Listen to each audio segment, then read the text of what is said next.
2024년이 이제 시작이 되면서 올해는 특별히 우리가 성화에 귀를 기울이고 성화에 좀 힘을 쏟아야 되지 않겠느냐 이렇게 하면서 올해는 좀 성화에 초점을 두는 이런 설교도 하고 삶을 좀 사는 거에 우리가 좀 최선을 다해야 되겠다 이렇게 이제 말씀을 드렸고 그렇게 하다 보니까 이제 오전 예배 시간에 에베소서를 강의하는데 또 에베소서 4장 17절 이후가 거의가 다 성화에 대한 거예요. 어떻게 살아야 되는가 하는 그런 내용이에요. 그래서 이제 이것도 이제 강의를 하고 이렇게 이제 하면서 성화되는 거, 이게 구원받은 사람이 가장 신경을 써야 되는 그런 대목인데, 이 성화를 위해서는 내가 정말 부족한 사람이다, 연약한 사람이다, 한마디로 취약한 사람이다, 취약함이 있는 그런 사람이다, 이거를 깨달아야 되고 또 인정해야 되고 고백해야 된다. 이거를 위해서 제가 한 7, 8년 전에 설교했던 이런 누가복음의 말씀들, 이 말씀들을 몇 가지를 이제 선택을 해서 여러분에게 이제 말씀을 드리고 있습니다. 이 취약함에 대해서는 그래서 올해 3번 설교를 했고, 오늘 포함해서 이번 주, 그 다음에 다음에 해서 2번만 더 설교를 하면, 그러면 이제 취약함에 대한 건 다 설교를 할 것 같아요. 그래서 이게 끝난 다음에는 제가 성령의 열매에 대해서 오후에는 좀 이렇게 집중적으로 좀 살펴보는 그런 시간을 좀 가지려고 합니다. 3번 취약함에 대해서 설교했는데, 첫 번째는 하나님도 사람도 자신의 취약함을 인정하고 고백하는 사람을 좋아한다. 그러니까 하나님이 좋아하는 그런 사람, 또 주변에 있는 사람들이 좋아하는 그런 사람이 되려면 난 부족한 게 많은 사람이다.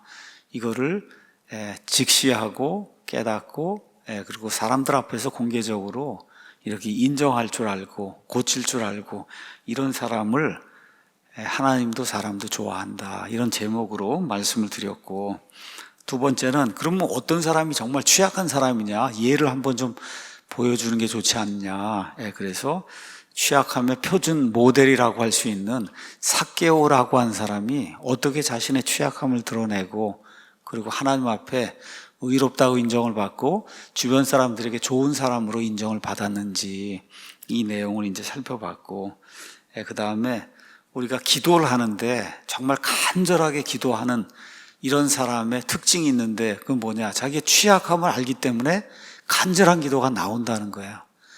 내가 다 가지고 있다고 그러고 부족한 게 하나도 없다고 그러고 무슨 간절한 기도가 나오겠어요. 그렇죠? 그래서 간절한 기도는 취약함의 표시이고 또 동시에 취약한 사람만이 누릴 수 있는 그런 특권이다, 이런 제목으로 3번 이제 설교를 했습니다.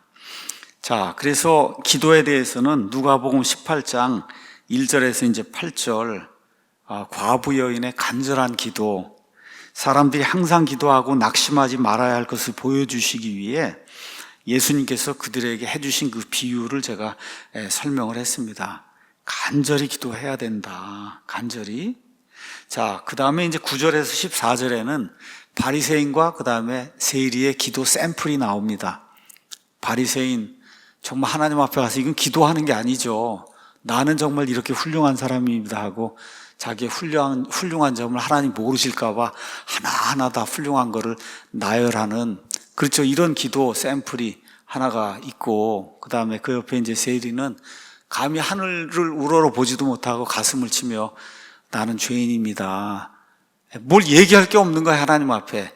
근데 예수님이 이 세리가 하나님 앞에 의롭다 여김을 받고 자기 집으로 돌아갔다, 이런 이야기를 이제 해주시는 걸 들었습니다.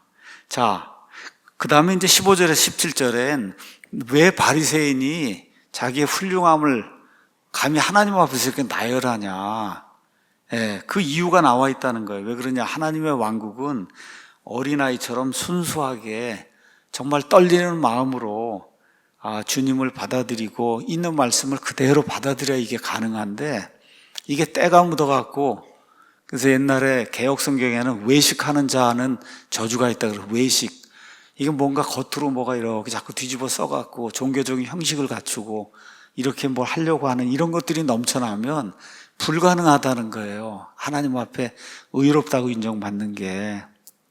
이런 걸 보면은 우리 손자, 손녀들 뭐 선물 하나 사주고 그러면 그냥 좋아가지고 막 이렇게 하는 그런 모습이 생각나거든요. 그렇게 돼야 된다는, 그런 사람만 하나님의 왕국에 합당하고 그런 사람만 하나님께서 의롭다고 인정해 주신다. 그러니까 교회에 오든지 아니면 집에서 성경 말씀을 읽든지 정말 찬송, 기도, 말씀 이런 거 이제 하면서 가슴에 감격이 있고 이렇게 말씀을 들을 때 정말 저게 나를 두고 하는 그런 말씀이구나. 그렇죠? 이러한 감동이 있어야 그래야 하나님도 사람도 기뻐하는 그런 사람이 될 수 있다. 왜 이런 일이 발생하지 않느냐? 나는 다 할 수 있다 그러고 우린 좋은 집안이라 그러고 난 다 할 수 있다. 이 취약함이 인정이 되지 않기 때문에 이런 일이 그런 사람에게서 생기지 않는다. 이런 거를 예수님이 이제 말씀해 주셨습니다. 이거 이후에 이제 18절부터 34절 말씀이 나오는데 오늘은 자신의 취약함을 모르는 사람은 패망한다. 이런 그 제목을 가지고 여기 바리새인처럼 나는 더할 나위 없이 훌륭한 사람이다. 하나님 앞에 가서도 그러잖아요. 하나님 저는 이렇게 훌륭한 사람입니다. 이렇게 다 가졌습니다. 부자입니다. 아무것도 부족한 것이 없습니다. 이렇게 고백하는 사람은 반드시 망하게 돼 있다. 그냥 인간적으로 이 세상에서만 망하면 괜찮은데 영원히 패망할 수도 있어요. 영원히. 그래서 이런 내용을 예수님이 18절부터 34절에 쭉 이렇게 이제 이야기하니까 이거를 좀 여러분과 함께 같이 살펴보려고 그럽니다. 오늘 우리가 여기 어떤 치리자 이야기가 나오는 누가복음 18장 18절부터 23절일 때 여기가 이제 주로 이 말씀의 핵심이 되는 그런 부분이고 그 뒤에는 예수님이 추가적으로 설명하는 그런 부분인데 여기 가서 보면 취약함을 모르는 부자가 패망하는 그런 일이 나와 있어요. 오늘은 우리가 누가복음을 읽었는데 이 말씀은 마태복음 19장에도 마가복음 10장에도 기록이 되어 있어요. 그러니까 우리가 공관복음서라고 하는 마태복음, 마가복음, 누가복음 이 세 개에 다 기록이 되어 있는 거예요. 그러니까 이게 세 번이 연거푸 이렇게 기록이 됐다. 하나님이 세 번 기록하라고 이렇게 해서 세 번이 기록이 됐으니까 중요한 말씀이라는 거예요. 중요한 말씀이니까 하나님이 세 번을 이 성경 기록자들에게 기록하라고 이제 명령하지 않으셨겠어요? 자, 그래서 누가복음 18장 18절 가서 보니까 어떤 치리자가 나옵니다. 영어로 가서 보니까 룰러로 나오는 걸 보니까 지금식으로 얘기하면 뭐 국회의원이라든지 뭐 구청장이라든지 뭐 하여튼 그렇게 뭘 이렇게 다스리는 그런 사람인 것 같아요. 자, 그런데 이 사람은 청년이었다고 이제 또 성경이 이야기를 합니다. 그 다음에 23절 가서 보면 아주 큰 부자였다. 큰 부자였다. 마태복음 19장, 그 다음에 마가복음 10장, 그 다음에 우리가 읽은 누가복음 18장 이렇게 세 개를 쭉 이렇게 같이 놓고 이렇게 보면은 그 상황을 우리가 이해를 할 수가 있습니다. 이 치리자가 갑자기 나와서 예수님께 이런 질문을 하는 앞뒤 문맥을 우리가 이제 이해를 할 수가 있어요. 유심히 예수님에 대한 이런 소문을 듣고 유심히 그분을 살펴봤어요, 이 사람이. 보니까 다른 랍비들하고 다른 거예요. 얘기하는 것도 다르고 모든 방식이. 그래서 이 사람이 무슨 얘기를 하는가 열심히 이제 살펴보다가 오늘 바리새인 얘기가 나오고 그 다음에 어린아이와 같이 하나님의 왕국을 받아들이지 않으면 하나님의 왕국에 들어갈 수 없다 이런 이야기도 이제 듣고 그렇죠. 어찌됐든 다른 랍비들이 가르치는 거하고는 완전히 내용이 다른 거예요. 그래서 성경 표현에 따르면 이 예수님의 이 말씀은 권위를 가지고 예수님이 말씀하셨다. 서기관들이나 바리새인들처럼 책에서 읽고 누구에서 이렇게 배워가지고 자기 것도 아닌데 이렇게 말씀을 전하면 무슨 권위가 있어요, 여러분. 이렇게 텔레비전이나 이런 데 나와서 뭐 토의를 하거나 뭐 이렇게 발표를 하거나 저도 이제 어쨌든 공부를 하다 보니까 여러 유명한 사람들이 이제 강의를 듣거나 이렇게 이제 하거든요. 보면 정말 자기가 얘기하는 주제에 대해서 잘 아는 사람은 너무 쉽게 가르쳐요. 너무 쉽게. 근데 이게 벌써 어려워요. 이거 얘기하는 게. 그건 그 얘기는 자기가 잘 모른다는 거예요. 그 문제를. 근데 예수님처럼 쉽게 얘기한 사람이 없어요. 또 예수님처럼 권위 있게 얘기한 사람이 없어요. 왜 그러냐? 예수님 천국 얘기를 하는데 천국이 예수님 있던데요, 거기가. 그렇죠. 내가 있던데 얘기를 왜 여러분 권위 있게 얘기 못 하겠어요.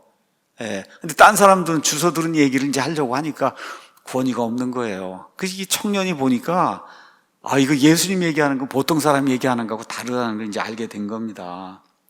아마 유대인들의 청년이라고 얘기하니까 한 20살, 25살 이 정도 되지 않았겠나 이렇게 생각이 되고, 예수님이 그를 사랑하셨다. 마가복음 10장 21절에 그를 사랑하셨다 이렇게 이야기를 하신 걸 보면 순수하고 열정이 있고 정말 예수님 보기에도 정말 좋게 보이는 그런 청년으로 우리가 이제 생각을 해볼 수가 있습니다. 참 이게 청년 시절이라는 게 글쎄 저도 이렇게 보니까 벌써 64세 이렇게 돼가고 언제 20살이었던 때가 있었나 이런 생각이 드는데 시간이 그렇게 많이 흘러갔어요. 청년의 때가 참 좋은데 청년의 때는 좀 예측 불허의 때입니다.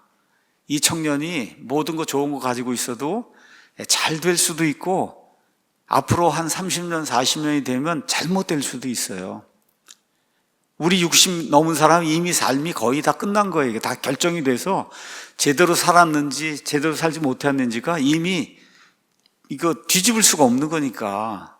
근데 지금 청년의 삶은 예측할 수 없는 그와 같은 때예요. 지금 크게 될 수도 있고 나중에 노인이 되었을 때 악하게 될 수도 있고 이러한 때예요. 지금 이 청년을 두고 예수님이 무엇라고 말씀하시는지 한번 잘 보면 좋을 것 같아요.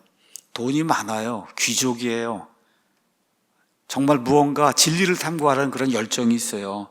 그래서 아주 좋은 의도를 가지고 자기가 풀 수 없는 그런 그 인생의 문제, 이거를 좀 이분에게 가서 도움을 청하면 그러면 이분이 나를 도와주지 않겠나 하는 그런 생각으로 왔다가 참변을 당하죠.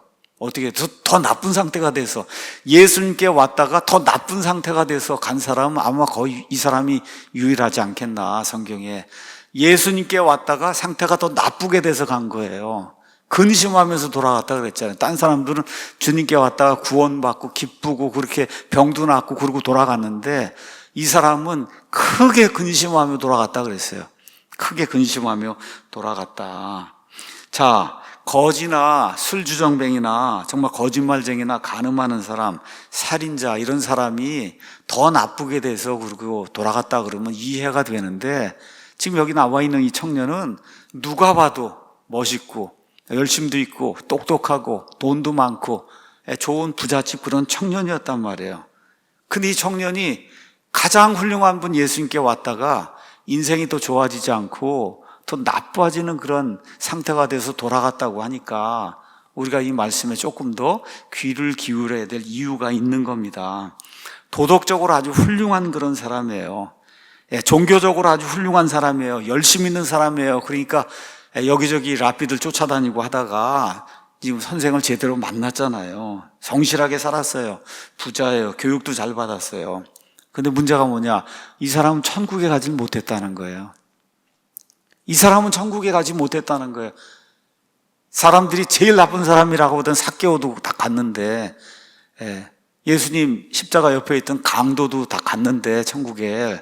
그런데 이렇게 훌륭한 사람이 천국에 가지 못했다고 하니까 왜 그런가 우리가 좀 관심을 가지고 이 사람에 대한 기사를 좀 살펴봐야 된다. 자, 이 사람은 어떤 사람이냐? 많은 사람이 알아보지 못한 그분을 주님으로 생각을 하고, 조금 이따 보겠지만 어찌됐든 하나님이라고 이렇게 생각을 하고 주님을 존중히 여기면서 그분께 이제 나온 거예요. 누가복음 10장 25절 가서 보면 어떤 율법사가 나오는데 그 율법사가 예수님을 시험하려고 이 청년하고 똑같은 그런 질문을 합니다. 뭐라고 질문해? 내가 무엇을 해야 영원한 생명을 얻겠느냐? 그 율법사는 예수님을 시험하려고 그런 질문을 하고, 여기 있는 이 청년은 진짜 인생의 문제를 해결하기 위해서 어떻게 해야 제가 영원한 생명을 얻겠습니까? 이렇게 이제 하면서 주님 앞에 나온 거예요. 마가복음 10장 7절 가서 보면 예수님을 보고 달려 나왔다 그랬어요. 예수님을 보고 그냥 이렇게 느긋하게 이렇게 나온 게 아니라 저분에게 가면 내가 해결책을 찾을 수 있겠구나 하고 달려 나왔다 그랬어요. 그러니까 무언가를 배우려고 열심을 내는 그런 사람이었다. 그는 대단히 종교심이 강한 그런 사람이에요. 그래서 18절에 가서 보니까 젊은 사람들 요새 여러 가지 꿈을 가지고 사는데 대다수 젊은이들이 가지고 있지 않은 꿈이 뭐예요? 영원한 생명은 어떻게 얻느냐. 여기에 대해서는 관심 없거든요. 대다수 젊은이가 아마 예수님 당시에도 그랬을 거예요. 대다수 젊은이들이 잘 먹고 잘 살고 좋은 차 타고 휴대폰 좋은 거 갖고 이런 거 관심이 있지. 근데 이 젊은이는 아주 종교적으로 훌륭한 그런 사람이에요. 어떻게 해야 내가 영원한 생명을 얻을 수 있겠습니까? 여러분, 이것처럼 좋은 질문이 어디가 있겠어요? 어떻게 해야 내가 영원한 생명을 얻겠습니까? 이런 질문을 가지고 온 거예요. 젊을 때는 비전과 이상이 이제 많고 꿈도 많이 꾸고 그러는데 젊은 시절부터 영원한 삶에 대해서 이렇게 질문을 하고 여기에 대해서 고민을 하고 또 이걸 해결해 줄 수 있는 이런 선생님 앞에 나온다고 하는 거는 이건 보통 사람이 할 수 있는 일이 아니잖아요. 특별히 이 사람은 유대인이잖아요. 유대인의 하나님, 출애굽기 3장에 나오는 스스로 계시는 분, 여호와 하나님, 그렇죠? 그 여호와 하나님을 내가 한번 바르게 믿어봐야 되겠다, 이런 생각이 강렬하게 속에 있으니까 그거를 해결해 줄 수 있는 그분 앞에 달려서 지금 나온 겁니다. 자, 어느 정도로 살았냐? 18장 21절, 예수님이 20절에 간음하지 말라, 살인하지 말라, 도둑질하지 말라, 거짓 증언하지 말라, 내 부모를 공경하라, 이런 명령들 내가 다 알고 있지 않냐 그랬더니 이 젊은이가 그냥 다짜고짜 뭐라 그래요? 이 모든 건 제가 다 지켰습니다. 이 모든 건 제가 안 지킨 거 하나도 없습니다. 자, 여기에 지금 아이러니가 있는 거예요. 쉽게 얘기하면 율법은 다 지켰다는 거예요. 근데 뭐가 없어요? 영원한 생명이 없는 거예요. 본인이 보기에도 깨끗하게 의롭게 할 수 있는 거 최선을 다해 살았는데 이 젊은이의 마음속에 계속해서 드는 고민이 있는 거예요. 내가 어떻게 해요? 영원한 생명을 얻을 수 있는가? 이게 지금 유대인들의 문제고 이게 대다수 지금 현 시대를 살아가는 대다수 사람들의 문제예요. 깨끗하게 살아요. 남들보다 더 훌륭한 그런 삶을 살려고 노력을 합니다. 교회 와서 헌금도 많이 하고 주차 봉사도 하고 다 하는데 근데 어떤 상태냐? 구원을 받지 못한 거예요. 그래서 어떻게 해야 제가 구원을 받을 수 있겠습니까? 이렇게 이야기하는 거예요. 이거 얼마나 아이러니입니까? 이 사람 마음속에는 무언가를 해야 구원을 받겠다고 하는 이런 생각이 들어있는 거예요. 남들보다 나은 무언가를 좀 내가 하면 이 5개 율법이 지금 열거가 돼 있는데 10계명에 5가지 명령이 열거가 돼 있는데 이거 다 지켰는데 이거보다 더한 거 뭐가 더 있으면 그것도 내가 하겠습니다. 지금 그런 심정으로 지금 나와 있는 거죠. 그래서 정말 여기저기 랍비를 쫓아다니다가 정말 예수님이라고 하는 이 귀중한 랍비를 이제 만났어요. 그래서 예수님 앞에 달려 나왔습니다. 예수님과 대화를 나눴어요. 그 다음에 좋은 결과를 가지고 집에 가야 되는데 23절에 예수님이 하신 말씀을 듣고 심히 근심하고 돌아갔다. 그런 말씀이 그 안에 이제 기록이 되어 있습니다. 자, 도대체 무엇이 문제였는가 우리가 한번 생각을 해보겠습니다. 먼저 이 청년은 올바른 분에게 나온 거예요. 일단 나온 건 올바른 분에게 나왔어요. 예수님이 어떤 분이시냐? 사람을 창조하신 창조자 하나님입니다. 일거수일투족 우리의 모든 것을 다 아시는 전지전능하신 분이에요. 정말 죽을 죄를 용서하실 수 있는 그런 긍휼을 가진 그러한 구원자예요. 어떤 분이 제게 이렇게 이메일을 보냈더라고요. 아버지 하나님만 여호와 하나님이냐, 아들 하나님도 여호와 하나님이냐, 성령 하나님은 어떠냐 그렇게 보내왔어요. 그래서 아버지 하나님도 여호와 하나님이고 아들 하나님도 여호와 하나님이고 성령 하나님도 여호와 하나님입니다. 여러분 그렇게 믿으세요? 그렇죠. 삼위일체 하나님이라는 게 그런 거죠. 그러니까 예수님도 전지전능하시고 예수님도 모든 것을 다 아시고 모든 것을 행하실 수 있는 그런 분이에요. 그 올바른 분에게 지금 나와 있는 거예요.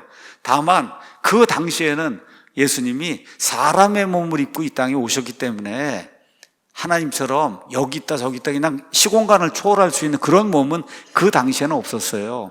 그렇지만 사람을 보면 사람 속에는 모든 걸 다 아시는 그런 분이라고 요한복음 2장이 우리에게 이야기하는 거예요. 올바른 분에게 나왔고 올바른 분하고 같이 이야기를 나눌 주제도 올바른 주제였어요. 주제가 뭐예요? 어떻게 사람이 영원한 생명을 얻느냐. 여러분, 이것처럼 올바른 주제가 어디 있습니까? 그렇죠? 올바른 주제를 가지고 온 거예요. 그 다음에 22절에 예수님으로부터 올바른 대답도 들었어요. 올바른 대답도 들었습니다. 그런데 23절 가서 보니까 끝에 가서 잘못된 결정을 내리죠. 그렇죠. 올바른 분에게 오고 주제도 올바른 걸 가지고 토론하고 올바른 대답도 들었는데 여기서 올바른 결론이 났어야 되고 올바른 이런 의지를 가지고 그리고 딱 결정을 내려야 되는데 결정은 그릇된 결정을 내리는 거예요. 왜 그러냐? 그 이유를 예수님이 설명해 주시는 거예요. 이유는 탐욕과 부정직 때문에 그렇다. 탐욕과 부정직. 하나님과 자기 자신에 대해서 정직하지 못하기 때문에 이와 같은 일이 생긴다. 다 할 수 있다고 생각하는 거예요. 나는 부족한 게 없다. 이렇게 이제 생각을 하는 거죠. 너무나 큰 부자고 어려서부터 높은 지위가 있는 집에서 이렇게 태어나서 자라서 자신의 취약함, 내가 하나님 보시기에 얼마나 부족한 사람인가 하는 거를 볼 수 있는 기회도 없었고 자기 자신을 정확하게 진단할 수 있는 그와 같은 용기도 없는 그런 사람이에요. 그래서 이 사람은 예수님한테 나올 때 이미 마음속에 잘못된 생각을 가지고 나온 거예요. 내 안에 나를 구원할 수 있는 이와 같은 능력이 있다고 믿으니까 내가 무엇을 해야 영원한 생명을 얻을 수 있겠습니까? 이렇게 묻는 거지 않습니까? 그래서 내가 무엇을 해야 영원한, 내 힘으로 내가 어떻게 하든지 이 영원한 생명을 쟁취할 수 있다. 이런 생각을 가지고 나오는 거죠. 무엇을 해야 영원한 생명을 얻을 수 있냐?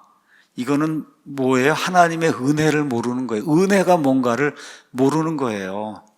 구원받기 전에 사도 바울이 동일하게 이와 같은 생각을 가지고 살았어요. 그 어떤 사람은 이 부자 청년이 바울이라고 그렇게 얘기하는 사람이 부자 청년이 어쩌면 바울이었을 거다.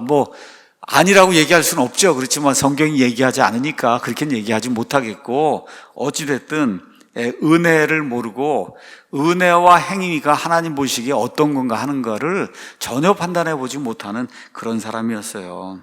자, 주님과의 대화의 시작이 아주 좋습니다. 18절 가서 보니까 선한 선생이며 내가 무엇을 해야 영원한 생명을 상속받을 수 있습니까? 그 당시에 많은 랍비들이 있었고 그 전에도 있었고 하지만 선하다고 하는 이런 그 형용사를 가져다가 사람이 붙일 수가 없었어요. 아무리 가브리엘, 가말리엘 이런 사람이 훌륭한 랍비라고 해도 그 랍비한테 가서 선한 선생님 이거 얘기할 수 없는 거예요.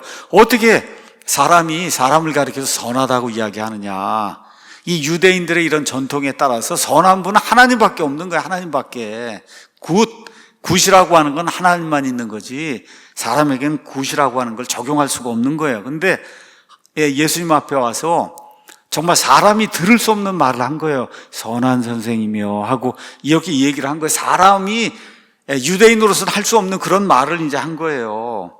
그러니까 예수님이 다시 한번 묻습니다. 19절에 내가 어찌하여 나를 선하다 하느냐. 한 분 곧 하나님 외에는 선한 이가 없다. 우리 유대인들의 전통에 따라 그렇죠. 구약 성경을 읽어보면 선한 분은 하나님밖에 없는데 그 얘기는 내가 나를 하나님으로 여기고 나온 거냐 이렇게 물은 거예요. 다시 여러분 이해하시겠죠? 선한 이는 하나님밖에 없는데 예수님한테 와서 선한 선생이며 그렇게 얘기를 했으니 내가 나를 하나님으로 생각하고 그리고 나에게 와서 질문을 하느냐 지금 이렇게 물어본 거예요. 그래서 예수님은 자신이 하나님이라는 사실을 숨기지 않으면서 진짜 이 사람이 자기가 한 말을 이해하고 있는지 다시 한번 물은 거예요. 그런데 저 뒤에 결과를 가서 보면 아부성 발언일 가능성이 크다. 아부성 발언일 가능성이 크다. 그렇죠. 진짜 하나님이라고 생각을 했으면은 이렇게 그 참담한 결과를 가져오지 않았을 거 아닙니까? 그렇죠. 그래서 그는 하나님의 관점에서의 선함이 뭔가를 모르고 인간의 관점에서의 선한 거, 착하게 사는 거, 그래서 내가 할 수 있는 대로 최선을 다해서 남에게 뭔가 좋은 일을 하는 거, 이런 게 선한 걸로 생각을 하고, 예수님도 그런 분 중에 하나인가 생각을 하고, 또 예수님으로부터 조언을 받아야 되니까 그냥 아부성 발언을 통해서 선한 선생님 그러면 더 좋은 답을 주시지 않겠는가, 이렇게 생각을 하고 그렇게 이야기한 것 같아요. 그래서 예수님이 진짜 선하다고 하는 거, 영원한 생명을 얻기 원했으니까 진짜 선해야 영원한 생명을 얻을 수 있거든요. 그걸 지금 이야기해 주시는 거예요. 그래서 죄가 무엇인가 예수님이 짚어주시는 내용이 20절, 21절 내용입니다.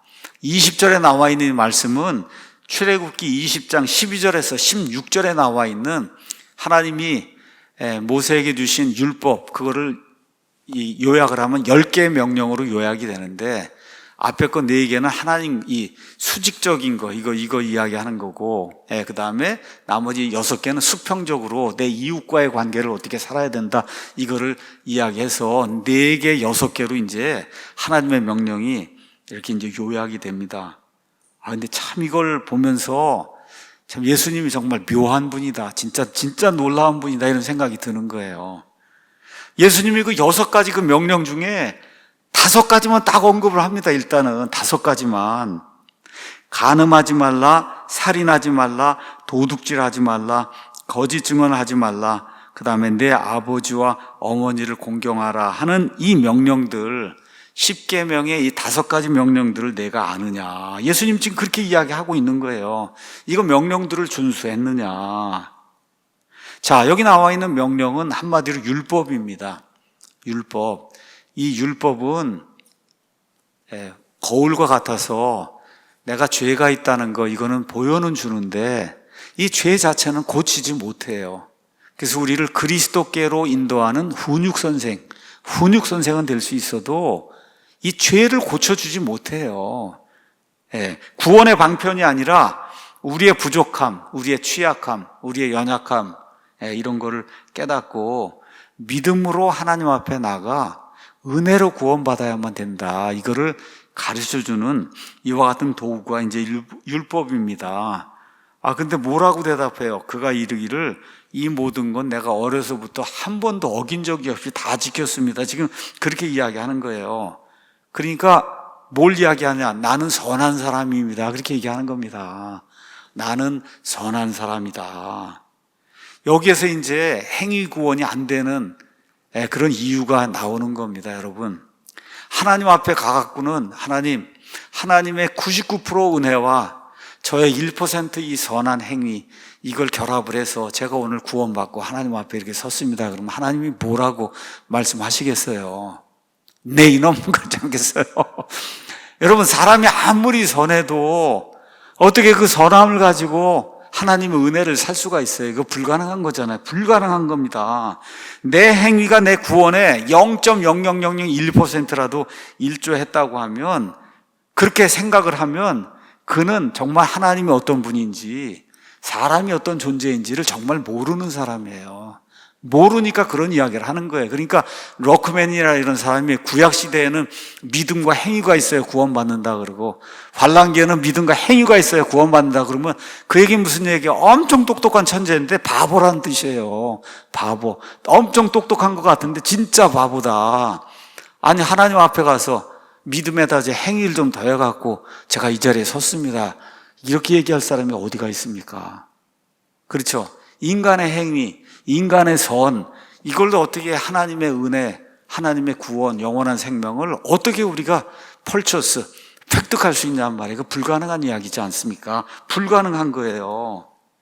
그래서 예수님이 앞에 5가지만 이야기하고, 예수님이 뭘 인용하지 않냐? 출애굽 20장 17절 10계명의 맨 마지막 것은 예수님이 의도적으로 인용하지 않습니다. 그의 마음을 잘 아시고는 출애굽기 20장 17절에 나와 있는 탐욕에 대한 이 명령의 말씀은 인용하지 아니하시고, 그러고는 예수님이 22절에 이렇게 얘기하세요. 그에게 이르시되 내게 아직도 한 가지 부족한 것이 있으니 뭐냐? 탐심을 버려야 된다고 하는 이 명령, 이거 내가 지키지 못하지 않았느냐. 그러니까 이제 이걸 지켜라. 내가 가진 모든 것을 팔아 가난한 자들에게 나누어 주라. 그러면 하늘에서 내게 보화가 있으리라. 그리고 와서 나를 따르라고 예수님이 직접 이제 이걸 지키라고 말씀을 해주는 거예요. 잘못 오해하면 안 되죠. 성경 전체로 봤을 때 재산을 팔아서 나눠주면 구원받는다? 그 있을 수 없는 일이에요. 그렇죠? 지금 예수님은 이 사람 속에 들어있는 탐심의 문제, 이거를 해결해야, 그래야 여기에서 자유롭게 되고 진정으로 하나님 원하는 진짜 선이 무언가를 이 사람이 깨달아 알 수 있기 때문에 이걸 지금 지적을 해주시는 거예요. 다시 말씀드려, 이 사람에게는 한 가지 해결하지 못한 게 있었어요. 그게 탐심의 문제예요. 탐심. 너무나 많은 거예요, 모든 게. 너무나 많아요. 그러니까 취약함이 인정이 안 되는 거예요. 나는 부족한 사람이다. 내게 악함이 있다. 나는 정말 연약한 사람이다. 이게 인정이 안 되는 겁니다. 너무나 모든 게 많으니까. 그러니까 이 문제를 해결하기 위해서 팔아서 좀 나누어도 주고 이렇게 해서 이것을 의지하지 말고 하나님을 의지하는 그 방법을 배우고 그리고 나를 따르라고 지금 이야기하고 있는 거예요. 자기의 죄들, 자기의 취약함, 이 경우엔 탐심인데 이걸 인정하고 회개하고 그 다음 믿음으로 나와야 된다. 그래야 영원한 생명을 받는다. 자, 이 탐심에 대해서는 사도 바울도 아주 부자였어요. 아버지가 아주 부자란 말이에요.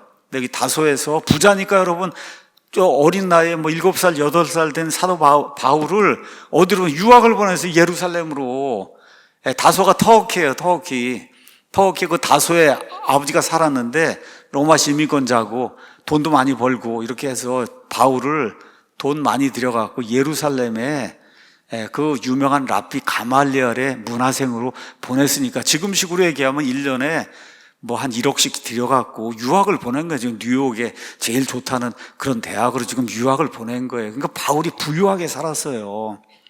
그래서 바울이 그때 예수님 믿기 전에는 어떤 상태였냐? 빌립보서 가서 보니까 이렇게 기록이 되어 있습니다. 바울의 상태가 빌립보서 3장 6절에 가서 보니까 나는 8째 날 할례를 받았고 5절이네요. 이스라엘의 줄기에 속한 자, 다시 말해 야곱에 속한 자고 베냐민, 그 야곱의 12지파 가운데 베냐민 지파는 사울을 배출한 그런 지파예요.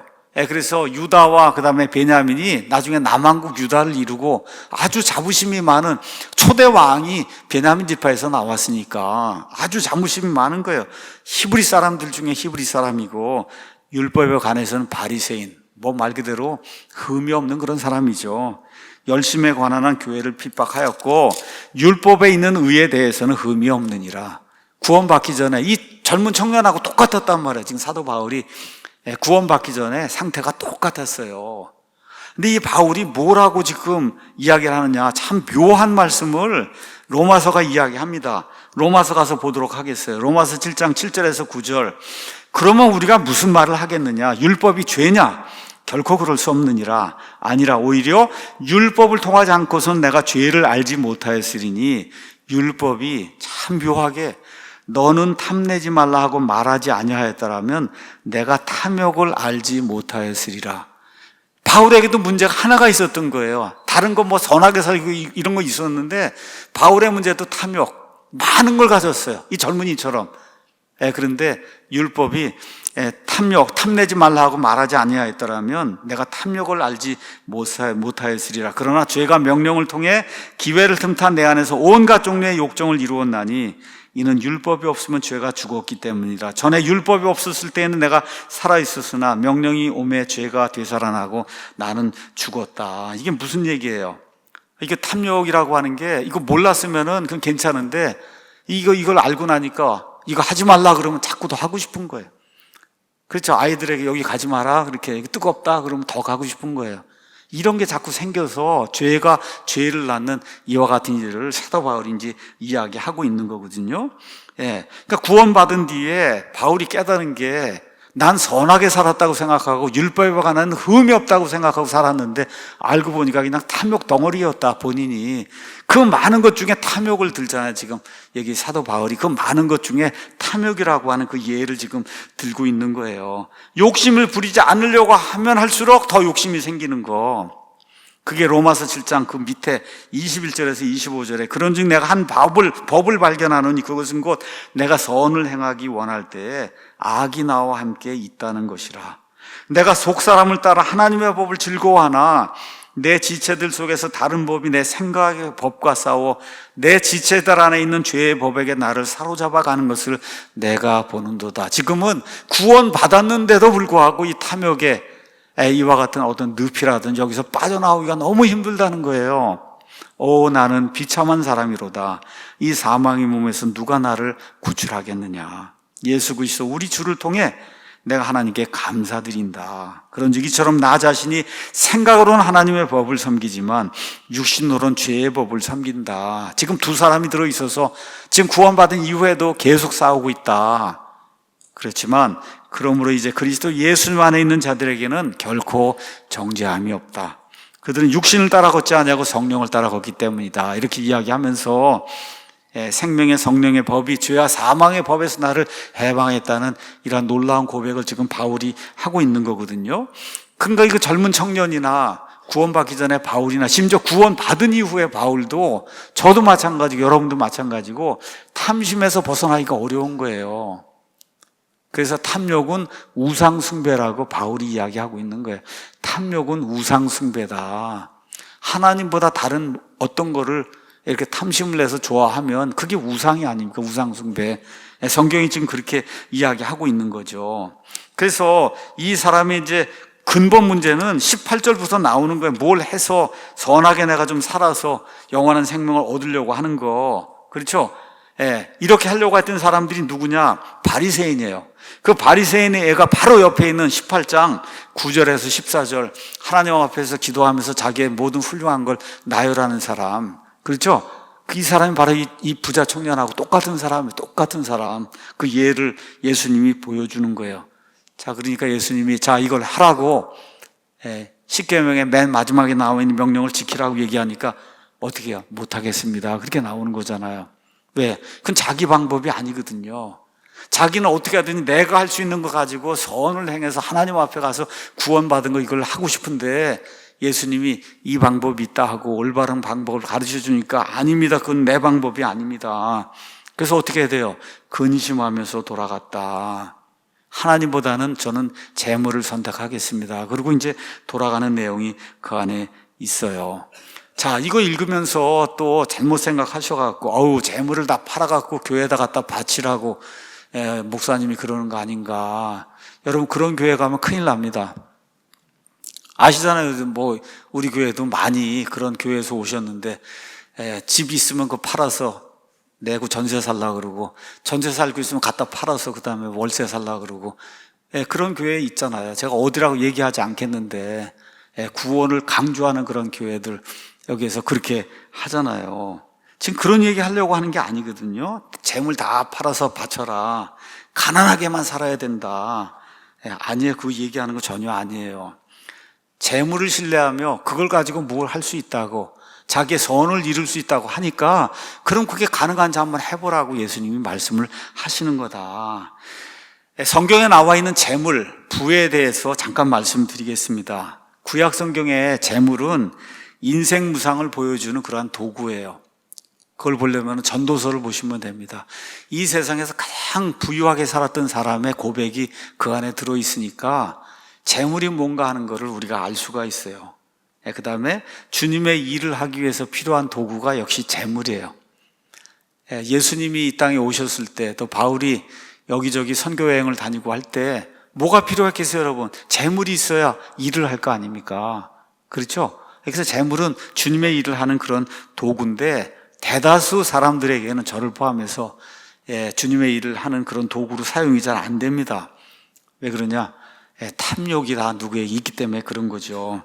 자, 이 말씀을 예수님이 하니고 그러고서 이 청년이 시무룩하게 돼갖고 그리고 돌아가니까 제자들이 어떤 반응을 이제 보이지 않습니까? 그래서 예수님이 이렇게 말씀하시는 거예요. 놀라운 말씀을 선포합니다. 24절에 예수님께서 그가 심히 근심하는 것을 보시고 이르시되 재물을 가진 자들이 하나님의 왕국에 들어가기가 얼마나 어려운가. 이건 사실이에요. 여긴 지금 세상의 돈만 얘기했지만 탤런트가 많은 사람, 예능 뭐가 좋은 사람, 뭘 잘하는 사람, 뭐 하여튼 이 세상 사람들이 보기에 흠모할 만한 뭐가 있는 사람은 구원받기가 대단히 어렵습니다. 구원받기가 대단히, 왜? 취약하다고 인정을 안 하니까, 본인이 취약하다고 인정을 하지 않으니까 어려운 거예요. 예수님이 사실을 얘기한 거예요. 그러면서 낙타가 바늘길을 지나가는 것이 부자가 하나님의 왕국에 들어가는 것보다 쉽다. 여기 있는 낙타는 여러분 진짜 낙타예요. 낙타가 얼마나 큰지 아시죠? 바늘귀는 요거 보이는 거 요거잖아요. 이거 어떻게 지나가요? 불가능하단 말이에요. 불가능한 거예요. 그래서 제자들의 반응이 26절 가서 보니까 어떻게, 그러면 누가 구원받을 수 있습니까? 마가복음 10장 24절에는 제자들이 깜짝 놀랐다 그랬어요. 깜짝 놀랐어요. 아니 그럼 누가 구원받을 수 있느냐? 왜 이런 말이 나오는가? 유대인들의 풍습과 문화를 이해해야 되는 거예요. 구약시대, 지금 아직도 구약입니다. 구약시대 유대인들의 생각은 물질은 하나님의 복이다. 신명기 28장 읽어보세요. 하나님 잘 믿으면 물질의 복을 받고, 잘 믿지 않으면 물질이 다 빠져나가고, 이게 신명기 28장에 기록된 그런 내용이잖아요. 그러니까 부는 복이고 가난은 저주라고 생각한 거예요. 그러니까 저 젊은 청년은 엄청나게 하나님의 복을 받은 그런 사람인데, 예수님이 저 사람은 천국에 못 간다고 얘기하니까 제자들이나 깜짝 놀란 거예요. 그렇죠? 구약 시대는 특별히 유대인들은 하나님의 땅의 백성이었기 때문에 그 당시에 이와 같은 그 말씀들이 주어지질 않았어요. 그래서 주변에 있는 사람들이 이 하나님이 복을 주시는 이 민족들을 보고 하늘에 계신 하나님을 두려워하고 살라고 땅의 복을 주셨어요. 하나님 믿으면 잘 살게 되고 애들이 다 잘 돼가는 그런 복을 주셨는데, 신약시대 하나님 그런 복을 주시지 않았습니다. 그래서 물질의 축복이 중요했는데 시간이 가면서 본질이 이제 바뀌게 됐어요. 재물이 천국 가는데 방해물이라고 하는 거는 베드로도 이해를 못했어요. 베드로도 깜짝 놀랐어요. 재물이 많으면 그거 하나님의 복 아닙니까? 이렇게 생각을 했단 말이에요. 이런 사람들이 현 시대에 기복신앙하는 사람들이에요. 특별 새벽기도 한다 그러면 부산에서도 타고 오잖아요. 그거 특별 새벽기도 가서 머리 뒤밀고 좀 해보려고 다 어느 때 해요. 애 시험 본다 그러고 뭐 이럴 때 가서 특별 새벽기도 하는 거잖아요. 그것 때문에 재미 보는 데가 얼마나 많아요. 또 이젠 또 바뀌었더라고. 뭐로 바뀌어서 다니엘 21일 기도로 또 바뀌어갖고 티켓 받아야 또 거길 들어간다네. 뭐 어디 올림픽 공원 있는데 어디 교회 해갖고 또 21일 그걸다 또 바뀌었더라고. 여러분 그런 거 아무 소용 없는 거예요. 아무 소용 없는 거다. 이 현 시대 오순절 은사주의자들 똑같은 생각하고 있는 거예요. 재물이 천국의 방해물이라는 생각은 불가능해, 이런 사람에게는. 그 제자들 생각은 뭐냐? 아니 부자들이 천국에 가지 못하면 우리는 어떻게 됩니까? 우린 가난한데. 그렇죠? 이런 얘기를 하는 거죠. 25절에 예수님이 다시 얘기하는 겁니다. 낙타가 바늘길을 지나가는 것이 부자가 하나님 왕국에 들어가는 것보다 쉬우니라. 그렇죠? 재물은 많은 경우에 특권이 아니라 저주가 될 가능성이 커요. 왜? 우리에게 탐심이 있기 때문에. 그럼 어떤 분들이 아니 아브라함도 부자 아니었습니까? 맞아요. 이삭도 부자 아니었습니까? 야곱도 부자 아니었습니까? 욥도 부자 아니었습니까? 다윗도 부자 아니었습니까? 다 부자였어요. 맞아요. 다니엘도 다 부자죠. 총리를 했으니까 부자 아니었겠어요. 자, 그래서 예수님이 다시 마가복음에서 요약을 다시 한번 해줍니다. 돈이 많다고 해서 못 들어가는 게 아니다.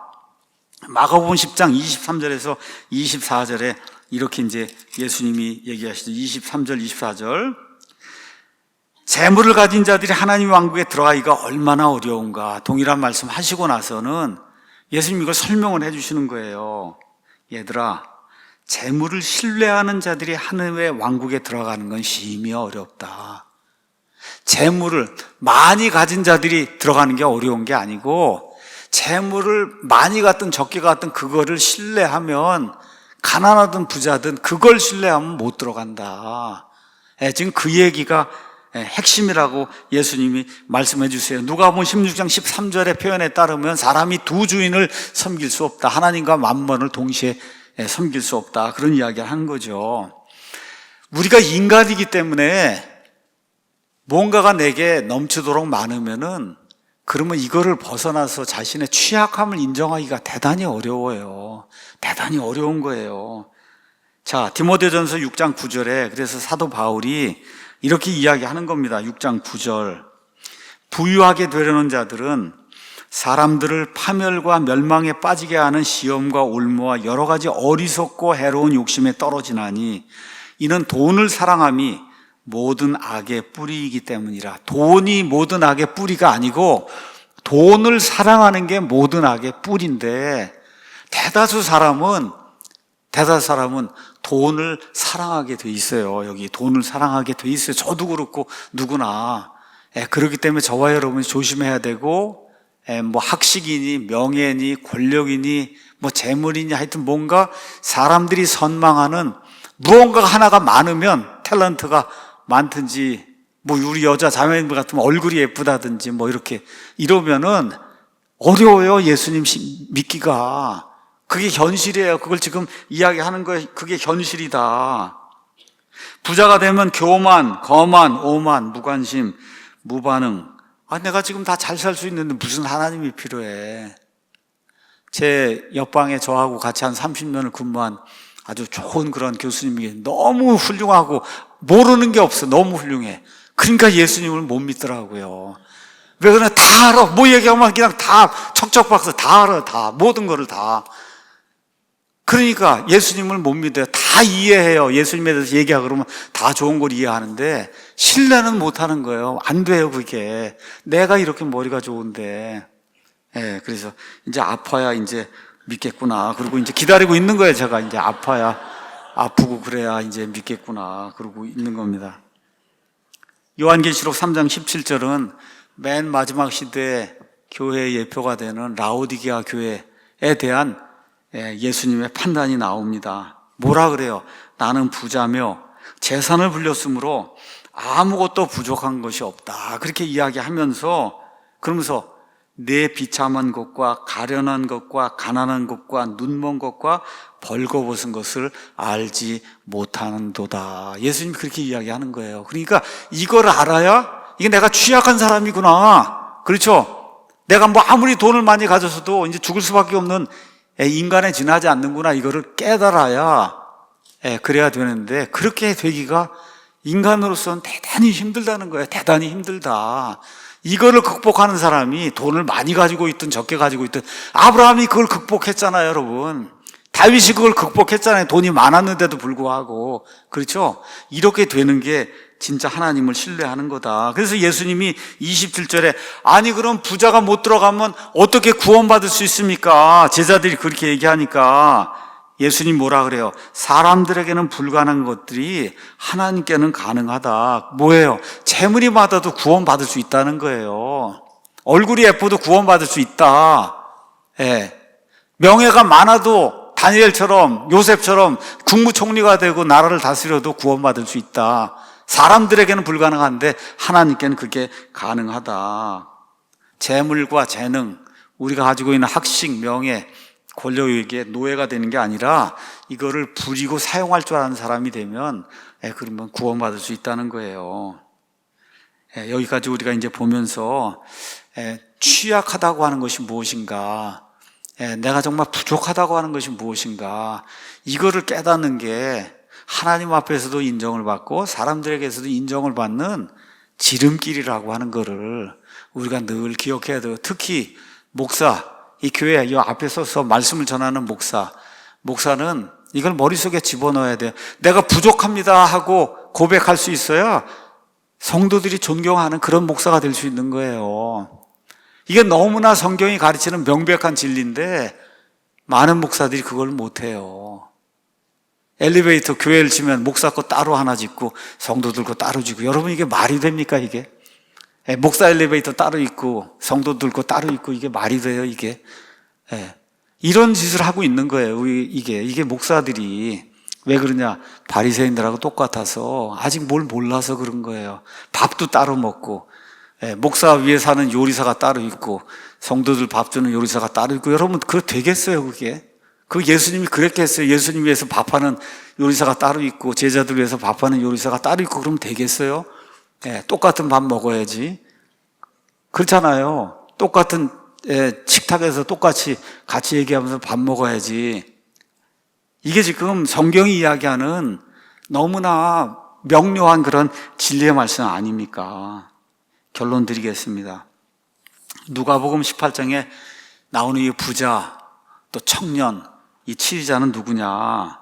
믿음을 갖기 원하면서도 근본적인 가치관과 생활관이 바뀌기를 원치 않는 그런 사람이다. 이런 예를 네팔에 선교사로 가 있는 데이비 클라우드가 글을 쓰면서 이렇게 이제 이야기를 했어요. 미국 사람이 그 네팔이 이 세상에서 제일 못 사는 나라 중에 하나인데, 미국 사람 선교사가 가서 이렇게 말씀을 막 전하고 그러니까 처음 보는 거예요. 미국 사람도 처음 보고 와서 미국 사람이 아주 검소하게 살고 좋은 말씀을 전한다 그러니까 그 동네 유지들이 이제 모여드는 거예요. 그래서 들어보니까 정말 천국에 가고 싶은 거예요. 천국에. 나도 천국에 가고 싶다. 그래서 와서 저도 이제 구원받고 침례받고 이제 천국에 가고 싶습니다. 그러니까 데이비 클라우드가 그럼 첩을 버리시오. 첩을 다 열어두고 사니까 첩을 버리고 한 아내를 데리고 살아야지 그게 진정한 회개입니다. 그러니까 첩은 못 버리겠습니다. 첩은 못 버리겠다고 그러는 거예요. 지금 이 청년하고 똑같은 거예요. 똑같은 거. 이게 첩이든 재물이든 뭐든 우리에게도 다 각자 이런 것이 있을 수 있다. 이걸 좀 저와 여러분이 기억을 해야 되는 거예요. 다시 말씀드립니다.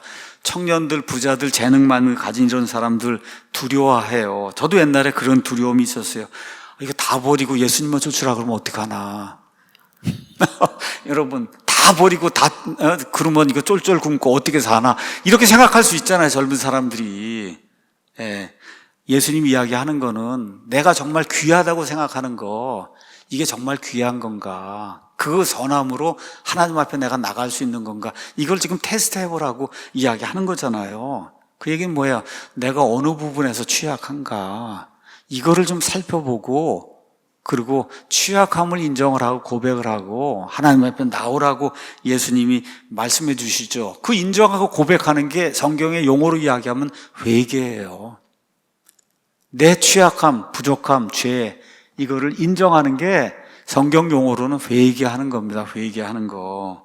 그래서 예수님이 올바른 조언을 주셨으니까 이제 우리가 결정을 내리고 살아야 되는 거죠. 그래서 늘 저와 여러분이 살면서 나는 부족한 사람인가, 취약한 사람인가, 매일 하나님의 은혜를 필요로 하는 사람인가, 아니면 나는 내 힘으로 다 할 수 있는 그런 사람인가, 내 힘으로, 내 능력으로 다 할 수 있는 그런 사람인가.